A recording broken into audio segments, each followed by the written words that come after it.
morning, everyone. I am Ward Ahmed. And I'm Abdul Majid. This is Smashi Business Show, and it's the 27th of January today. It's a Monday. Ooh, yeah. We're off to another week. It's the last week of this month, though. Yeah. The fifth week. You know, somebody said, it really made me laugh. They went like, I feel like I lived 5 months in this week. It's been the longest week ever. Longest month ever. I guess it's the first month everyone feels like that, but if you think from the other side, from my perspective, it passed really quickly. We're into the new year and the 1 month is gone. We only are left with like 11 months. So yeah, going quickly as well. For some people, yeah. But How's for some, yeah, I've heard it's very Help me, don't tell me, seriously. What are you doing differently? Nothing. It's just like you wake up, you do the work, and then the day passes away. Really? Yeah, you wake up at one dark time. Like now it's winter, so when I wake up around 5:30, it's the same night thing. I hate the winter, Majid. Yeah, and as soon as I leave for home, it's the same. It's dark outside. So yeah, trying to get more sunlight. Yeah. What happened to your hair? My hair? Listen, let me tell you. So basically, my entire life, I've been slicking my hair back. I've actually been brushing it. And to anybody who has curly hair, they probably think I'm psychotic for that. Because to take a curl and brush it, you're actually destroying your patrons. Oh. But I brushed it because that's what Sudanese culture is. Like, there's no such thing as, having, like volume. But I realized something. I'm going to get a receding hairline if I keep slicking my hair back. No, I mean it. Imagine being 20 and you have a receding hairline. That's embarrassing. Do I have that? No, I think you're good. I think you're good. You haven't reached that state yet. No, it's okay. I have a receding hairline, but it's just like it's covered because. But it matches you though. Oh, okay. It's not there. No, it's not. It's not there. Listen. It's not there. It's not there. Imagine you keep slicking your hair back. By the way, the second I would leave work and I get in the car, the first thing I would do is the hairband that has my hair tied, I take it off. And then I wouldn't care how my hair looks after that because I would get a headache from it. And I was like, you know what? I just need to embrace the curls and keep it moving. I'm forcing myself to do it. Richard's wife. She became a certified trichologist, right? I saw her stories. Recently, honestly, my hair started falling. Yeah, and she's taking 3 people, and she's going to consult I saw them. It. You can be one of them. Yeah, the Ham's hair, right? That's the product. So, yeah. She became a certified trichologist. Consult her, ask her, take her number, and most probably you can get free suggestions for everything. What's it called? Ooh, we're gonna give you guys a summary. Yeah. We're gonna give you guys a summary of the World Economic Forum in Davos, Switzerland, that just took place, and it was absolutely crazy. Every single day, announcement after the other, and you're just left sitting there reeling from it, and you're like, oh. Yeah. This just happened. Do you want to start it off, Majid? If you start with UAE, Her Highness Sheikh Al Latifa, she led the delegation. Dr. Thani was there. He's the UAE Minister for Foreign Trade. Abdullah Al-Marri. Abdullah Al-Marri was there. The UAE Minister of Economy. Yeah, he was there. So mainly the people related with economy, finance, and all these guys from UAE, they were there. And they did a lot. They did do a lot. The main highlight for me was fixed chocolate being featured there outside the UAE pavilion. Free fixed chocolate. Who would have thought that? I should have gone to Davos, right? To get all the flavors. To get it for free. Get all the flavors. Not thinking of the plane ticket all the way to Switzerland, Majid. No, but Switzerland is good. So yeah, Switzerland is expensive. It could have been a good weekend, right? That's true. Yeah. It would have been. But hopefully next year, finger crossed, we're gonna be there. We're gonna fly out and we're gonna see it. We will go. We'll pay from our pocket, no problem. But Davos, I was looking at Bloomberg over the weekend. I was at some place, where. So I had a lot of free time, and I was looking at Bloomberg. I was watching all their coverage of Davos, and there's a lot of interesting points that I realized happened, which we missed because some things are happening right there. So you have to be there. Yeah. You get a lot of news from a lot of stuff, but it's usually the highlights. But UAE-wise, no income tax, that's the clarity that we got, that it's not coming anytime soon. It's not on the table. That's the exact words that the Minister of Economy, Al-Mari, he said. It's not on the table. It's not in the rooms where it should be talked about. So it's not happening. So that was one of the best stories of our last week. Had 1,500 shares and so many likes. And not just that, Yeah. something else really interesting that also happened is that they basically announced the most fastest growing brands in the world. Yeah. At number one, of course, came Apple, but actually from the UAE, Etisalat and Emirates Airlines were voted as the And fastest ADNOC. growing companies in the Yeah. world. Yes, and ADNOC. ADNOC. So that was also really lovely Yeah. to see that they're getting worldwide recognition now. And that report was also published at the UAE Pavilion. Apart from that, I saw a video. I have to. We will do some story on that coffee thing. I don't know what coffee is that, but FIFA President Gianni Infantino, he was seen smelling the coffee and asking about it. So we'll most surely do a like whole feature on what that coffee is. We'll try to find the coffee. Ooh, and not just that. Yeah. Qatar threw a party. They threw Yeah. a big party. It was called Mid-East Billions. So basically, Qatar Investment Authority, that's worth about $500 billion. They threw an evening party. And what was so interesting is that it was actually one of the few events at the conference that didn't have any alcohol. Yeah. And a lot of people actually attended. So we basically had David Beckham there. Who else was there? There was Literally someone from everyone. BlackRock. But That's the easiest way to say, because apparently Bloomberg did a report on it. One of the guys was there, and he was like the first-hand witness to the party, and he said that Middle East, and the name itself, billions. So the party itself was like a way of a side event where you could go and have all the discussions that you can't have formally in front of everyone. And that is one of the points I took from Davos, that the main things that happen on main stages and all the panel sessions, chats, interviews, whatever we see, that's the main highlight, obviously. But there's a lot that happens on the sidelines. It's a place where everyone who's related to economy, finance, money mainly, they meet and they do meetings and they come up with ideas on the sidelines as well, which obviously we come to know about later in the year, in the coming months. But that's the importance of Davos. That's the importance of World Economic Forum. Yes. And that's the importance we also saw at FII 8. I just wanted to draw parallels between them. FII 8 happened last year. Our CEO Rich was there. He witnessed whatever was happening there. Yeah. And it's called the Davos in the desert. So Saudi Arabia, that's the main place where it happens. And they're trying to build a World Economic Forum.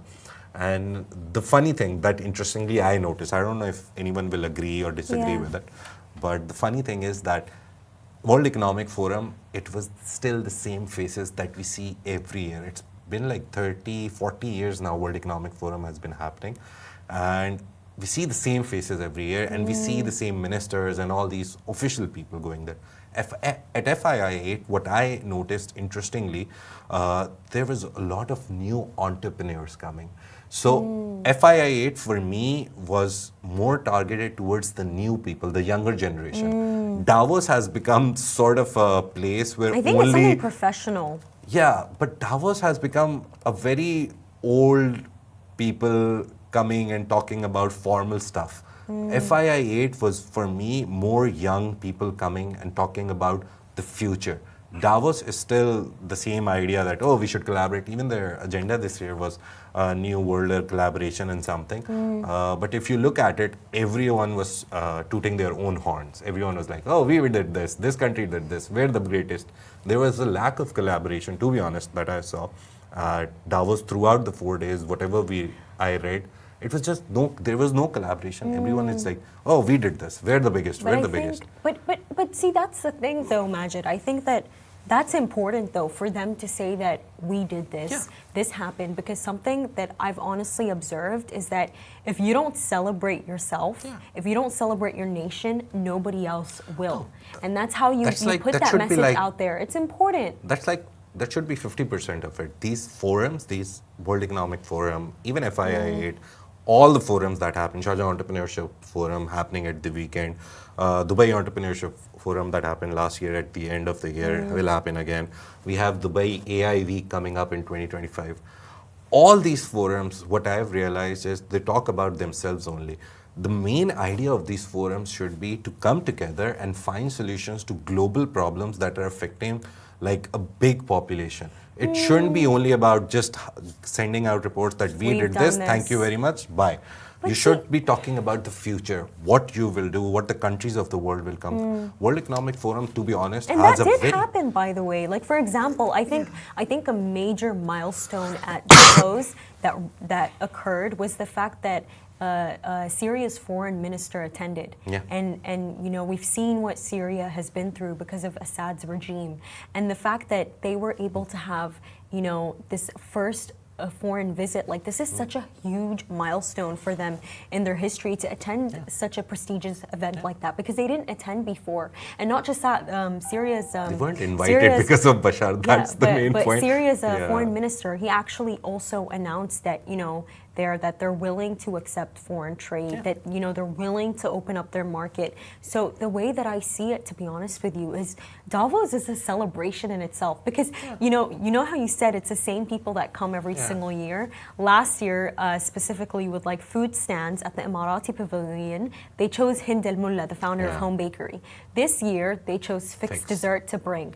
I think in a way, it's so beautiful to celebrate these milestones, celebrate what happened. Like it's kind of like a yearly roundup. And if you think about it, Majid, we do it with our families at the end of the year. We do it with companies. So it's no surprise to me that all these countries would come together at a conference to celebrate their achievements. And to be honest with you, we didn't know that income tax would not be coming anytime soon. I think it's a great thing that Abdullah Al-Marri, the UAE's Minister of Economy, told us that. But for me, just, you know, seeing what Syria's foreign minister had, it was so great. It's really great to see that Syria is becoming more involved again, especially on an international scale. The cultural aspect of it, I love it, that all countries come, they have their pavilions, they have like the whole, if you've seen Expo 2020, you'll know the idea of Davos was implemented there as well for pavilions.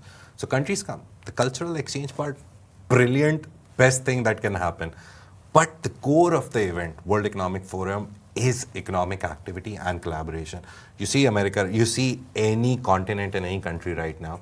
America, Mr. Trump, the new president, has a very like separatist policy. He recently put tariffs on Colombia. He's in a fight with them.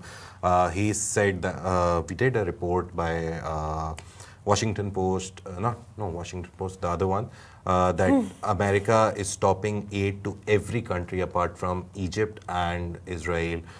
So you look at it, World Economic Forum should have brought in these people together. They should have sat down and discussed that how we can make trade more easier for all over the world.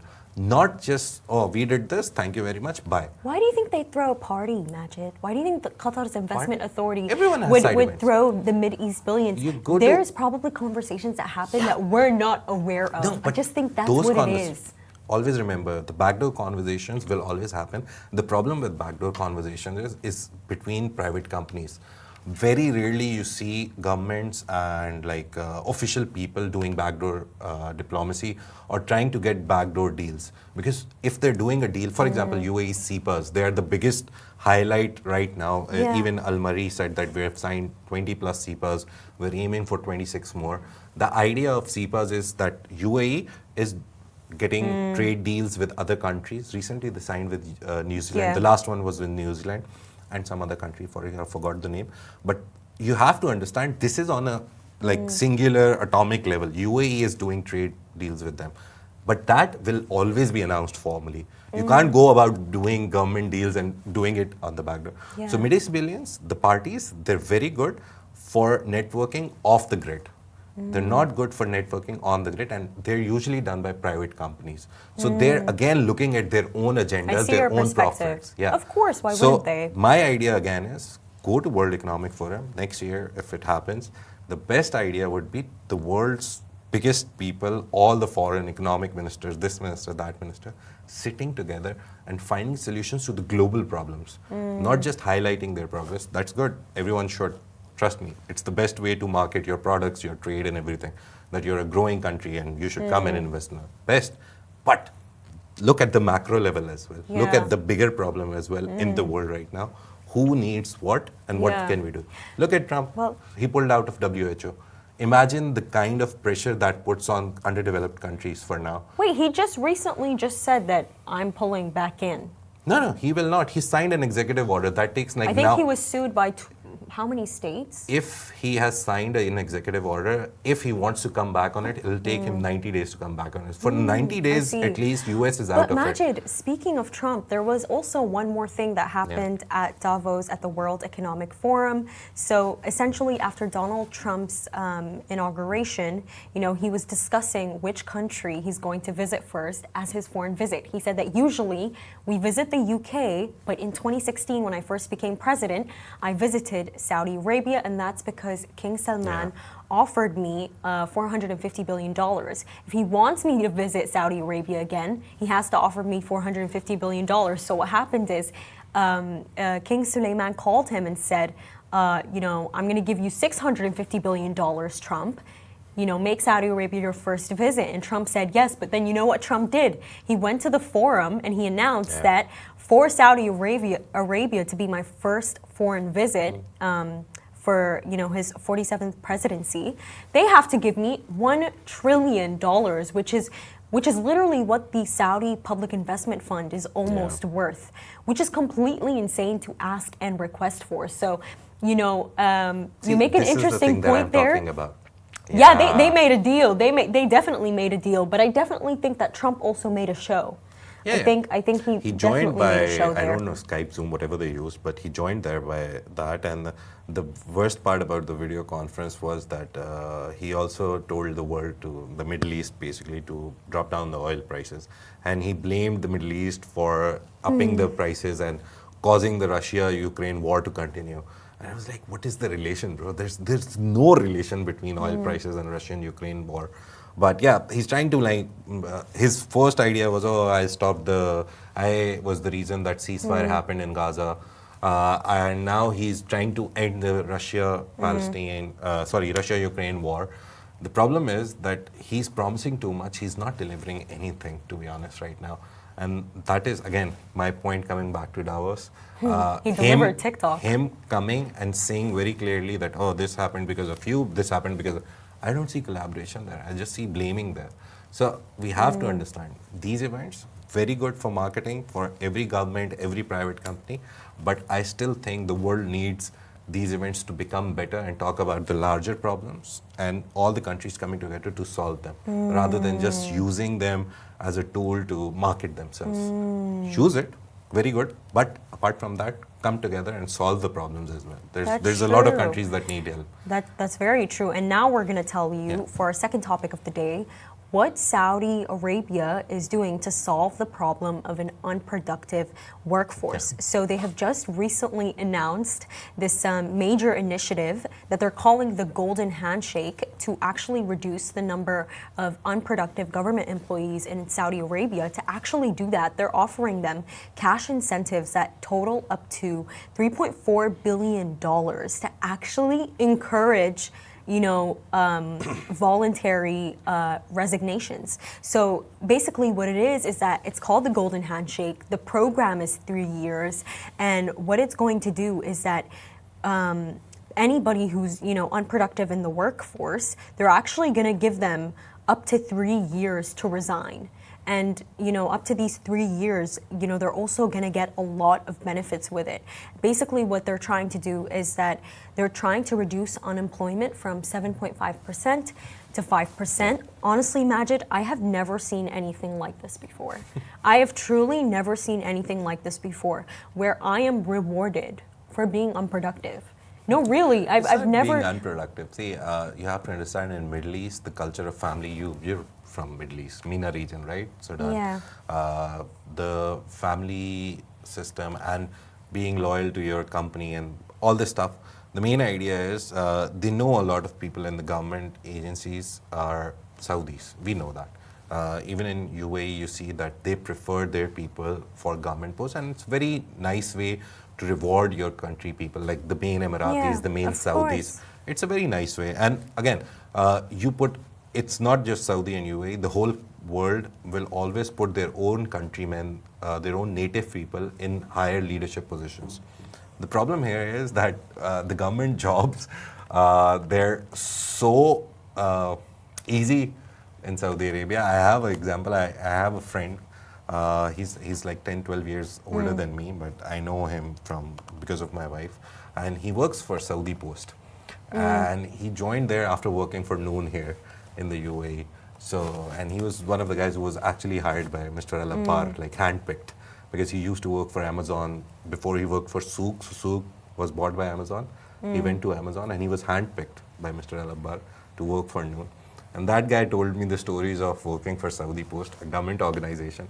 And he's like, for 1.5 years, we couldn't do anything. And he does digital. He takes all the business and puts it into a digital first mode. And he's an expert in that. So apparently, they tried to do that with Saudi Post, wanted to make it an e-commerce platform completely. And he told me the stories, what happened to him for 1.5 years. And after listening to those stories and then this story that they want to move them away, it makes sense now. The idea is to bring Saudi youth into the government.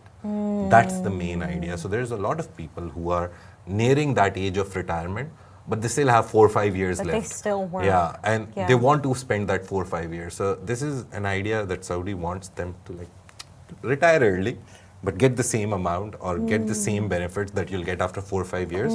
Because we don't want to waste 4 or 5 years. We'll put youngsters in, and also women. They're trying to like unleash the female workforce. Trust me, I'll use the word unleash because you see the numbers, they're growing every day, the female workforce participation.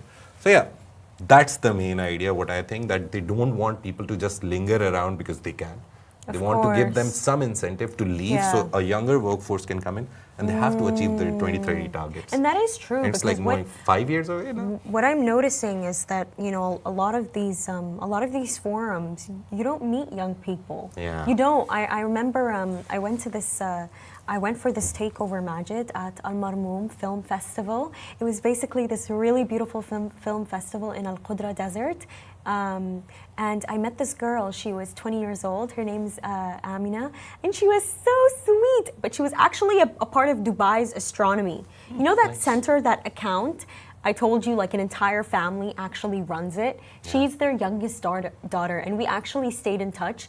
And it was, she invited me to one of their recent showings where basically, I don't know what they call it, but every single planet is going to align. Oh. And they're doing different ones and they're hosting it. I couldn't go because it's really far from my house, but she invited me to one of them. And we were just discussing, and we were like, oh, we have to stay in touch. Like, what event do you go to where you meet somebody exactly your age? No, really, every single event I go to, I don't meet people my age. So when I met her and she met me, we were like, okay, ooh, like this is a network here. Yeah. So that was really nice. But you know, much more than that, there's something that I focused. There's something that particularly caught my eye here, Majid, and it's the word unproductive. Like I no, I'll tell you why. The reason why the word unproductive caught my eye, because I feel like, you know, with the generation that we're leading, with how media has taken over, I feel like, you know, I'm not speaking about Saudi Arabia at all. I'm speaking about the Middle East in general. I feel like unproductivity has actually increased due to the rise of media. And I was having this discussion with, you know, one of my family friends, and we were discussing how some social media influencers are not supposed to be awarded. Yeah. Like, why are you, no, like, I'll explain it to you. No, I'm not being evil here. It's just more of like, for example, if you're somebody going on YouTube and you're like drawing faces, you know, you're drawing beautiful faces, or you're teaching us all how to crochet, or you're teaching us like very difficult engineering equations, you're making a difference. You're achieving something here. There's some kind of talent going on. But if you're going famous for shaking your stomach, or showing your body, or just like pouring tea. No, I remember, I forgot what story this was, but there was a man from India that came all the way to the UAE, and he was awarded for pouring tea like this. Yeah. And listen, that's great. No, Bill really. Gates actually went to his tea stall in India, and he became viral from there. This is what I mean. So if somebody like that, for pouring tea like that, that's great that they gave him that opportunity and his life changed. Listen, like, anybody's life can change in a day. I'm happy for him, don't get me wrong. Media. But you need to think about something. What do you think the youth are thinking? right? They're We going to should school every forty. single yeah. They're going to school every single day, and they're like, okay, wait a minute. Why should I study? Why should I be curious? Why should I have an education and actually care about the world and try to achieve something if I can just shake my stomach and everyone's going to support me? Or I can pour tea and I'm going to get an award for it. Does that make sense? I truly feel like because of media, there's this sense of curiosity is almost lost on people. Yeah. You know, and this is why for me, like Majid, I'm so hesitant about doing anything with social media because I'm so, in my mind, I'm so aware that anything you do impacts people, it impacts perception. So no, seriously, think of our youth. I think we're really in trouble. The generation that we're leading in, they're probably going to be like, why do I need to go study engineering or medicine when I can just go make money, From on social social media. media from shaking my stomach? You know that guy who shakes his stomach and he gets so many views from it and he makes so much money from it? It's like Thankfully, I don't. it's like, listen, don't get me wrong. Some like things in social media, like for example, Love in Dubai. You know what I mean? They inform people. They inform us as a society. Yeah. They give us positive news stories to look forward to. That's making a difference. Do you know what I mean? It's talent, but what I'm seeing nowadays, there's no talent, and it's like I have to think to myself, all those people who went to school, I am so scared for them. What are they thinking to themselves? I can just drop out and go do whatever I want. Feed pictures on OnlyFans. Exactly. This is what I mean. Like, this is why there's a rise in unproductivity. People are not motivated, and it's like it's just honestly, it's so sad to see. No, really, it is. Your point is backed by numbers because OnlyFans did like record numbers last year. The guy who created OnlyFans, he sold it, but only in profits he got like 3 or 4 billion, like just because he made it and sold it. Yeah, he just made it and sold it. So yeah, your point is completely true that people are. There's a very big example. It recently happened. Everyone covered it. Our Love in Islamabad pages and all the Pakistan pages, they also covered it. There's a PhD candidate from Pakistan. She was doing PhD in the US. She got grant and everything. She randomly stopped doing YouTube, Instagram, and anything. She's like, I'm moving to OnlyFans. Wow. Yeah, and she's doing the same coding and everything, but now she's doing it on OnlyFans because she's like, the payout is better. So this is what I mean. You have to understand people that only care about money. Yeah. They only care about money, and it's so sad to see. And it's like I remember when I was reading Robert Kiyosaki's Rich Dad Poor Dad. Yeah. What essentially happened in the book Majid is I've read the book. Kiyosaki. He started working for his rich dad, his dad's friend, and he wasn't paying him. And then his dad got really mad, and he was like, "Why are you working for someone who's not paying you?" And then Kiyosaki said, "It's because of the fact that he wants me to feel how it feels to work for your own company, where at the beginning stages you're not making any money." And so I think that curiosity, it's lost on a lot of people, and they're unproductive because all they care about is making money, which is great, keep yourself afloat, but there has to be some kind of beautiful incentive to make a difference there, to make an impact. Regarding this story, I think the unproductive word is also about teaching old horses new tricks. It's like people who are like at the retirement age, 55 plus, 50 plus, they don't want to go into generative AI, they don't want to automate their process, they don't want to learn whatever you need to learn right now to stay like in the front. So obviously every government in the world is digitizing their processes. UAE has done it, Saudi Arabia is half of it is done, half of them they're doing it. So they don't want those two people to stay who will take like 1 year to only type out a sentence on a keyboard.